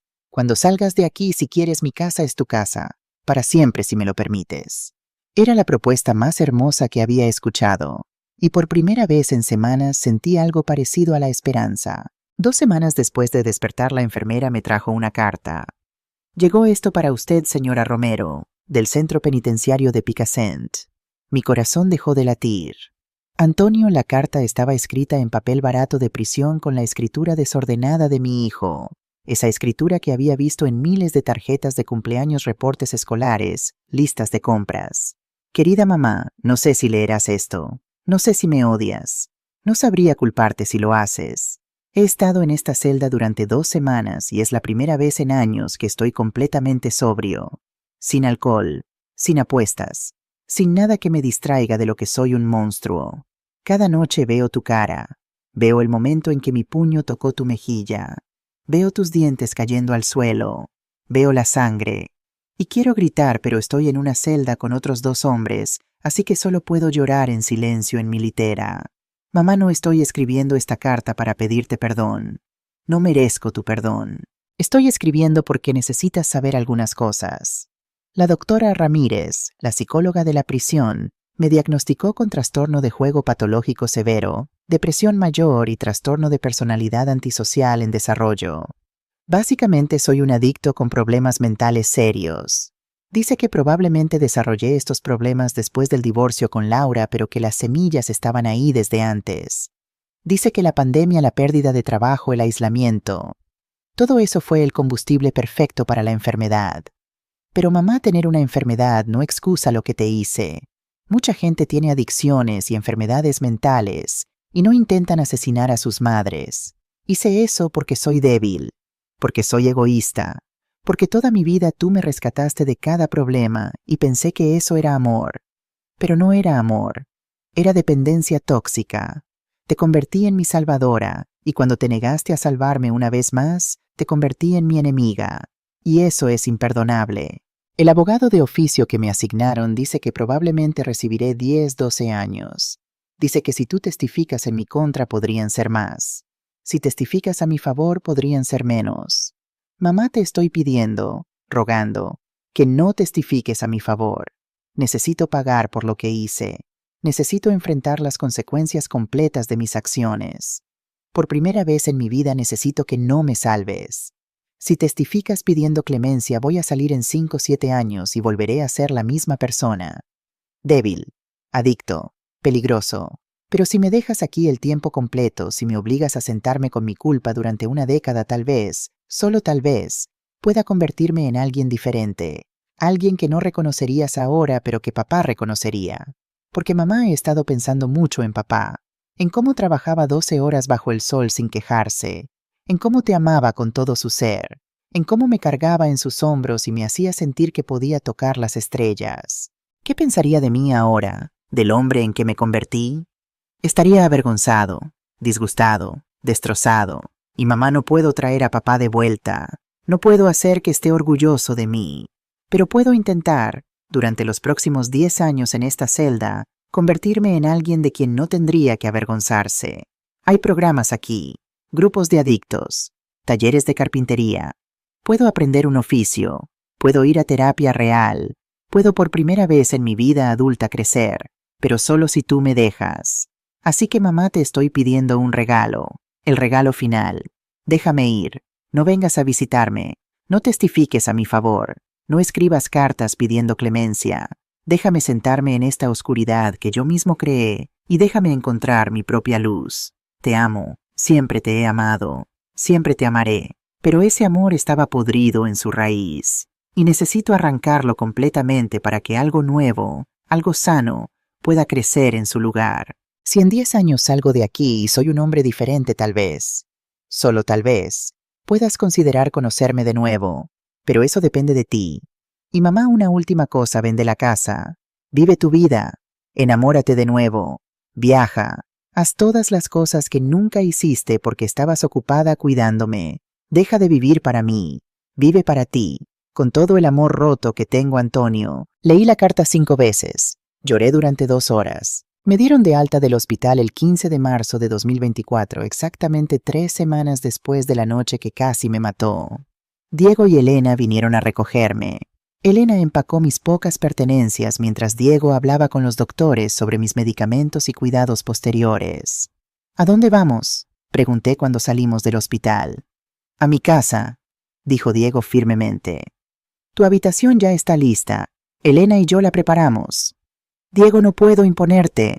Claudia me detuvo mirándome a los ojos. Por favor, déjame cuidarte. Has pasado 35 años cuidando a todos los demás. Déjame cuidarte a ti ahora. No tenía fuerzas para discutir. La casa de Diego estaba a solo 3 casas de distancia de la mía. Podía ver mi casa desde su ventana. Las luces estaban apagadas. Se veía vacía, triste. ¿Quieres entrar?, preguntó Diego suavemente. Recoger algunas cosas. Miré la casa que había construido con mis propias manos. La casa que era mi orgullo, mi logro, mi prisión. No, dije. Todavía no. La habitación que Diego había preparado para mí era hermosa. Paredes pintadas de un suave amarillo, cortinas nuevas, una cama grande y cómoda, flores frescas en una mesita. En la pared había colgada una foto enmarcada, una foto vieja de hace 20 años, de una paella de domingo en mi jardín. Yo, Diego, Elena, su madre fallecida, Sofía y Antonio. Un Antonio joven y sonriente con los ojos brillantes y limpios, antes de que todo se arruinara. Pensé que querrías recordar los buenos tiempos, dijo Diego. Gracias. Esa noche en la cama de la habitación de invitados de Diego dormí sin pesadillas por primera vez en meses. 2 días después, Sofía vino a visitarme con un maletín lleno de documentos. Claudia, necesitamos hablar sobre tu futuro, el legal y el práctico. Nos sentamos en la mesa de cocina de Diego. Elena también estaba allí. Diego preparó café para todos. Primero, dijo Sofía sacando papeles, el caso criminal contra Antonio. El juicio está programado para el 15 de mayo, 2 meses a partir de ahora. El fiscal me contactó preguntando si testificarás. Antonio me escribió, dije. Me pidió que no testificara a su favor. Y vas a respetar ese deseo. Voy a hacer algo mejor. Voy a decir la verdad, toda la verdad. Ni a su favor ni en su contra. Solo la verdad de lo que pasó. Sofía asintió. Eso es sabio y honesto. Segundo, continuó, tu casa. He estado investigando el mercado. Con el caso criminal siendo noticia local, hijo arquitecto intenta asesinar a madre por herencia.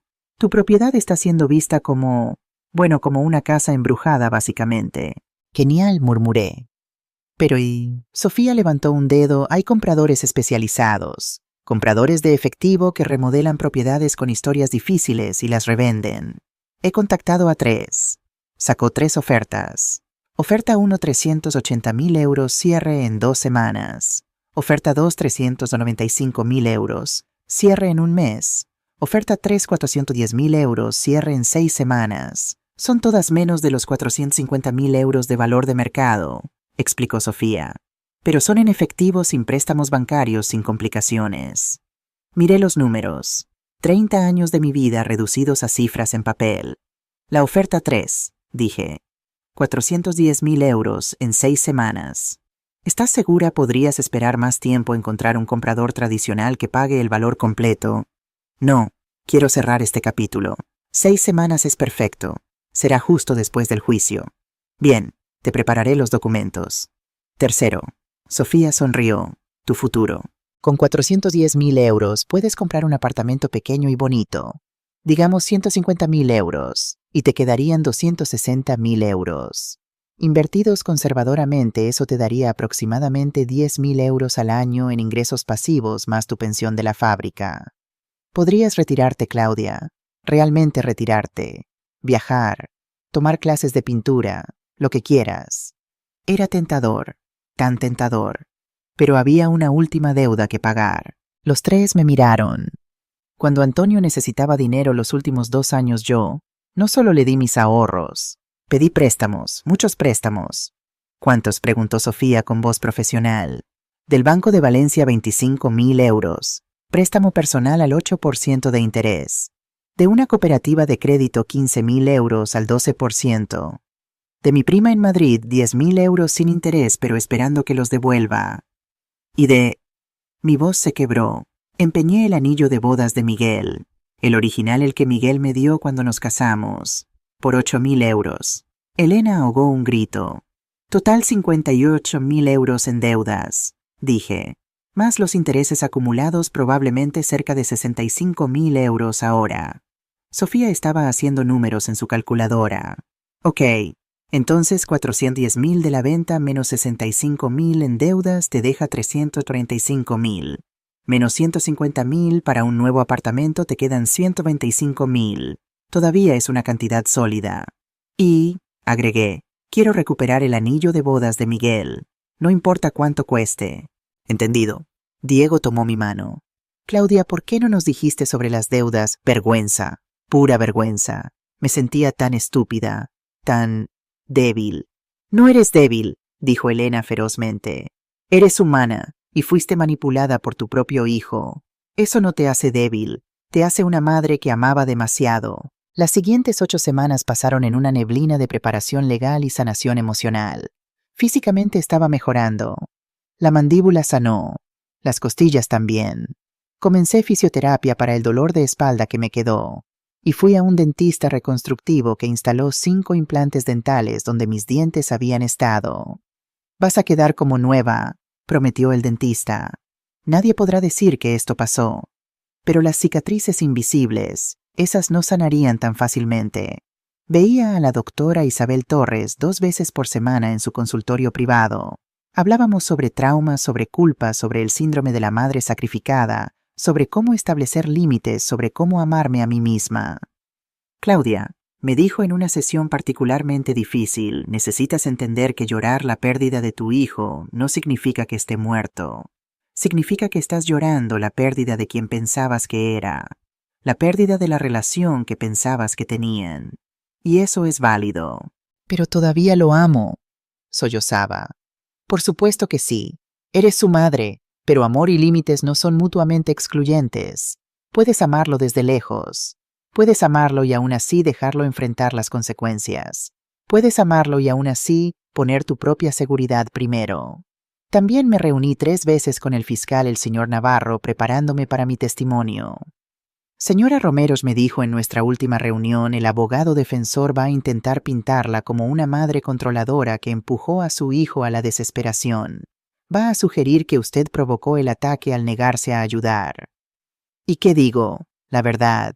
Que usted le dio a su hijo 80.000 euros durante 2 años, que intentó conseguirle ayuda profesional, que ofreció vender la casa y darle el dinero, que hizo todo menos lo que él quería, darle control total de su única seguridad. Y cuando el abogado le pregunte si lo perdona, ¿qué va a decir? Lo pensé durante un largo momento. Voy a decir que estoy trabajando en el perdón, pero que el perdón no significa olvidar, o excusar, o permitir que continúe el abuso. El señor Navarro sonrió. Perfecto. 14 de mayo de 2024. La noche antes del juicio. No podía dormir. Me quedé despierta en mi habitación en la casa de Diego mirando el techo. A la 1 a.m. escuché un golpe suave en mi puerta. «Claudia, ¿estás despierta?» «Sí, Diego, pasa». Entró con 2 tazas de té de manzanilla. «Pensé que podrías necesitar esto». Nos sentamos en mi cama lado a lado bebiendo té en silencio. «¿Tienes miedo?», preguntó Diego finalmente. Aterrada, no de testificar, sino de verlo, de ver a Antonio con el uniforme de prisión, de mirarlo a los ojos y recordar. Mi voz se quebró. Diego puso su brazo alrededor de mis hombros. «Estaré allí. Elena estará allí. Sofía estará allí. No estás sola». «Lo sé, pero en ese momento, cuando esté en el estrado mirándolo, voy a estar más sola de lo que he estado en mi vida. Claudia, hay algo que quiero que recuerdes mañana. Cuando estés allí arriba, cuando lo veas, cuando el dolor amenace con ahogarte. ¿Qué? Que sobreviviste. Él hizo lo peor que un hijo puede hacerle a una madre y tú sobreviviste. Eso te hace más fuerte de lo que él jamás será». Lloré en su hombro hasta que me quedé dormida. 15 de mayo de 2024. Audiencia Provincial de Valencia. La sala del tribunal era más grande de lo que esperaba. Madera oscura por todas partes. Asientos para 100 personas. Y estaba llena. Periodistas curiosos, familiares de otros acusados. Elena me sujetaba de un brazo, Diego del otro. Y entonces lo vi. Antonio, escoltado por 2 guardias vestido con el uniforme naranja de prisión con grilletes en las manos y los pies. Se veía terrible. Había perdido al menos 20 kilos. Su cabello estaba rapado. Regulación de la prisión. Ojeras profundas. Pero sus ojos estaban más claros de lo que los había visto en años. Me vio. Nuestras miradas se encontraron. Él comenzó a llorar silenciosamente. Yo aparté la mirada. «Todos de pie», anunció el alguacil. La honorable jueza Carmen Delgado presidiendo. La jueza entró, una mujer de unos 60 años con cabello gris y una expresión que no revelaba nada. Caso número 2024-789. El Estado contra Antonio Romero García. Los cargos son intento de asesinato en primer grado, agresión con arma mortal, intento de coacción y fraude documental. El abogado defensor de Antonio, un joven de probablemente 30 años delgado y nervioso, se puso de pie. Su señoría la defensa se declara no culpable por razón de enfermedad mental temporal. Murmullos en la sala. El fiscal señor Navarro se puso de pie. El Estado está listo para proceder, su señoría. Y así comenzó. Los primeros 2 días fueron testimonios técnicos. Policías describiendo la escena del crimen. Médicos describiendo mis heridas. El técnico forense explicando las manchas de sangre. Mostraron fotos. Fotos de mi habitación. Sangre en el piso. Los dientes que habían recuperado. El cuchillo. Fotos de mi cara en el hospital. Hinchada, morada, irreconocible. Varias personas en la audiencia sollozaban. Antonio no miraba. Mantenía su cabeza hacia abajo llorando en silencio. El tercer día proyectaron el video de la cámara de seguridad de Diego. La sala entera podía escuchar a Antonio forzando mi puerta, sus gritos, mis súplicas, sonidos de golpes, mi llanto. Cuando terminó el video, la sala estaba en silencio absoluto. La fiscalía llama a su siguiente testigo, Claudia Romero García. Este era el momento. Caminé al estrado con piernas temblorosas. Diego me dio un apretón de manos antes de soltarme. Puse mi mano sobre la Biblia. ¿Jura decir la verdad, toda la verdad y nada más que la verdad? Lo juro. Me senté. Desde allí podía ver a Antonio claramente. Él me miraba ahora con lágrimas corriendo por su cara. El señor Navarro se acercó. Señora Romero, ¿puede decirnos su relación con el acusado? Es mi hijo, mi único hijo. ¿Y puede describir su relación con él antes de los eventos del 25 de febrero de 2024? Respiré profundo. Amaba a mi hijo más que a mi propia vida. Lo crié sola después de que su padre murió cuando Antonio tenía 2 años. Trabajé 3 trabajos para darle todo. Construí una casa con mis propias manos para él. Lo puse a través de la universidad. Pagué por su boda. Durante 35 años mi vida entera giró alrededor de asegurarme de que Antonio tuviera todo lo que yo nunca tuve. ¿Y cuándo comenzaron los problemas? En 2020, durante la pandemia. Antonio perdió su trabajo. Su esposa lo dejó. Desarrolló una adicción al juego y empezó a pedirme dinero. ¿Cuánto dinero le dio durante esos años? 80.000 euros en efectivo, más otros 58.000 en préstamos que tomé de bancos y familia para darle. En total alrededor de 138.000 euros. Gasps en la audiencia. Y cuando pidió la casa, ¿qué le dijo usted? Le dije que no. No porque no lo amara, sino porque era lo único que me quedaba. Si perdía la casa no tendría ninguna seguridad para mi vejez. Le ofrecí vender la casa y darle el dinero, pero eso tomaría tiempo. Tiempo que él decía que no tenía. El señor Navarro asintió. Y la noche del 25 de febrero, puede describir qué pasó. Y entonces conté todo. Cada detalle horrible.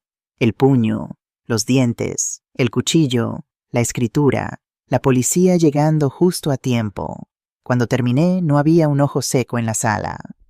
Señora Romero, ¿sabía usted que su hijo había estado planeando drogarla? ¿Qué? Mi corazón se detuvo. El señor Navarro mostró evidencia búsquedas en la computadora de Antonio. Mensajes de texto con el notario corrupto. Una bolsa de pastillas para dormir que había comprado una semana antes del ataque. Su hijo había estado planeando drogarla, usar su dedo inconsciente para firmar documentos de transferencia de propiedad y presentarlos ante un notario corrupto que ya había pagado 5.000 euros de anticipo. Cuando ese plan parecía que no funcionaría, porque usted había cambiado su rutina y él no podía predecir cuándo estaría dormida, recurrió a la violencia física. Me sentía mareada. Yo no sabía. Por supuesto que no. Su hijo la había estado manipulando, mintiendo y planeando robarle durante semanas. Y cuando eso falló, intentó matarla. Me volví para mirar a Antonio. Él tenía la cabeza entre sus manos, sollozando abiertamente. El abogado defensor se puso de pie. Objeción, su señoría. El fiscal está testificando. Aceptada. Señor Navarro, permita que los hechos hablen por sí mismos. Sin más preguntas, su señoría. El abogado defensor se acercó para contrainterrogarme. Se veía nervioso. Probablemente su primer caso grande. Señora Romero, ¿es verdad que usted le negó ayuda a su hijo múltiples veces? Le negué darle el control de mi casa, pero le ofrecí otras formas de ayuda. Vender la casa, ir a la policía, conseguirle tratamiento para su adicción. Pero no le dio lo que específicamente pidió. No, porque lo que pidió habría resultado en que yo perdiera todo. ¿Sabía usted que su hijo estaba recibiendo amenazas de muerte? Sí. Y aún así se negó a ayudar. Me negué a darle mi casa. Eso no es lo mismo que negarme a ayudar. El abogado estaba perdiendo. Podía verlo en su cara. Señora Romero, ¿ama todavía a su hijo? Silencio en la sala. Miré a Antonio. Él me miraba con esos ojos de Miguel, esos ojos que una vez estuvieron llenos de sueños y risas, y ahora solo contenían dolor. Sí, dije finalmente. Lo amo. Siempre lo amaré. Es mi hijo. ¿Entonces lo perdona? Estoy trabajando en el perdón. Pero el perdón no significa que lo que hizo está bien. No significa que no deba haber consecuencias. El verdadero amor, el amor real, no el amor codependiente enfermo que yo tenía, significa dejar que las personas enfrenten las consecuencias de sus acciones. Significa establecer límites. Significa decir no cuando sea necesario. Así que si pudiera decirle algo a su hijo ahora, ¿qué sería? Miré directamente a Antonio. Le diría te amo, pero no puedo salvarte. Solo tú puedes salvarte a ti mismo. Y rezo para que uses este tiempo, por doloroso que sea, para convertirte en el hombre que sé que puedes ser. El hombre que tu padre habría querido que fueras. Antonio se derrumbó completamente llorando en la mesa. Sin más preguntas, dijo el abogado defensor en voz baja.